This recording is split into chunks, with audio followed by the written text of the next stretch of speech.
രാജ്യത്തെ പഴയ രീതിയിലുള്ള പാസ്പോർട്ടുകളുടെ കാലം കഴിയുകയാണ്. ബയോമെട്രിക് വിവരങ്ങൾ ഉൾപ്പെടുത്തിയ ഇലക്ട്രോണിക് ചിപ്പ് ഉൾപ്പെടുത്തി തയ്യാറാക്കുന്ന പുതിയ പാസ്പോർട്ടുകൾ വിതരണം ചെയ്തു തുടങ്ങിയതായി അധികൃതർ അറിയിച്ചു. ആദ്യഘട്ടത്തിൽ രാജ്യത്ത് പരിമിതമായ സ്ഥലങ്ങളിൽ മാത്രമാണ് ഇവ വിതരണം ചെയ്യുന്നത്. എന്നാൽ പാസ്പോർട്ടുകൾ കൊടുത്തു തുടങ്ങിയെന്ന് കരുതി പഴയ പാസ്പോർട്ടുകളുടെ സാധുത ഇല്ലാതാവുകയുമില്ല. ഇതിനു പുറമെ പാസ്പോർട്ടുകളിൽ വിവരങ്ങൾ രേഖപ്പെടുത്തുന്ന കാര്യത്തിലും അടുത്തിടെ മാറ്റം കൊണ്ടുവന്നിരുന്നു. കഴിഞ്ഞ വർഷം ഏപ്രിൽ 1-ാം തീയതിയാണ് വിദേശകാര്യ മന്ത്രാലയം പാസ്പോർട്ട് സേവാ പ്രോഗ്രാം 2.0യ്ക്ക് തുടക്കം കുറിച്ചത്. ഇതിന്റെ ഭാഗമായിരുന്നു പാസ്പോർട്ടുകളുടെ വിതരണം. നിലവിൽ 12 റീജിയണൽ പാസ്പോർട്ട് ഓഫീസുകളിൽ പാസ്പോർട്ടുകൾ നൽകാൻ സജ്ജമായി കഴിഞ്ഞു.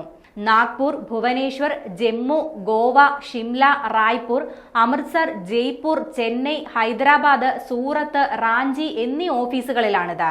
കൂടുതൽ ഓഫീസുകളിലേക്ക് ഉടൻ തന്നെ പാസ്പോർട്ട് വിതരണത്തിന് വേണ്ട സജ്ജീകരണങ്ങൾ വ്യാപിപ്പിക്കും. ചെന്നൈ റീജിയണൽ പാസ്പോർട്ട് ഓഫീസിൽ ഈ വർഷം മാർച്ച് 3-ാം തീയതി മുതൽ പാസ്പോർട്ടുകൾ കൊടുത്തു തുടങ്ങിയിട്ടുണ്ട്. തമിഴ്നാട്ടിൽ ഇതുവരെ 20,729 പാസ്പോർട്ടുകൾ വിതരണം ചെയ്തു കഴിഞ്ഞു.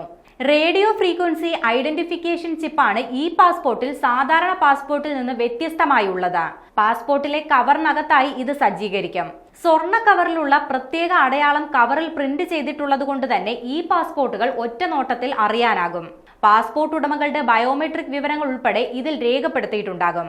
സ്വകാര്യ വിവരങ്ങൾ ദുരുപയോഗം ചെയ്യപ്പെടാൻ ഇടയില്ലാത്ത വിധത്തിൽ സുരക്ഷയോടെ കൈമാറ്റം ചെയ്യലും വ്യക്തിഗത വിവരങ്ങളുടെ സുരക്ഷിതമായ പരിശോധന സാധ്യമാക്കുകയുമാണ് പാസ്പോർട്ടുകളുടെ ലക്ഷ്യം.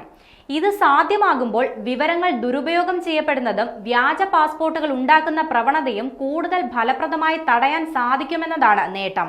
എന്നിരുന്നാലും പാസ്പോർട്ടുകളിലേക്ക് മാറുകയെന്നത് നിർബന്ധമല്ലെന്ന് അധികൃതർ അറിയിച്ചിട്ടുമുണ്ട്. സർക്കാർ ഇഷ്യൂ ചെയ്യുന്ന എല്ലാ പാസ്പോർട്ടുകളും അവയിൽ രേഖപ്പെടുത്തിയ തീയതി വരെ സാധുതയുള്ളതായിരിക്കുമെന്നും അധികൃതർ അറിയിച്ചു.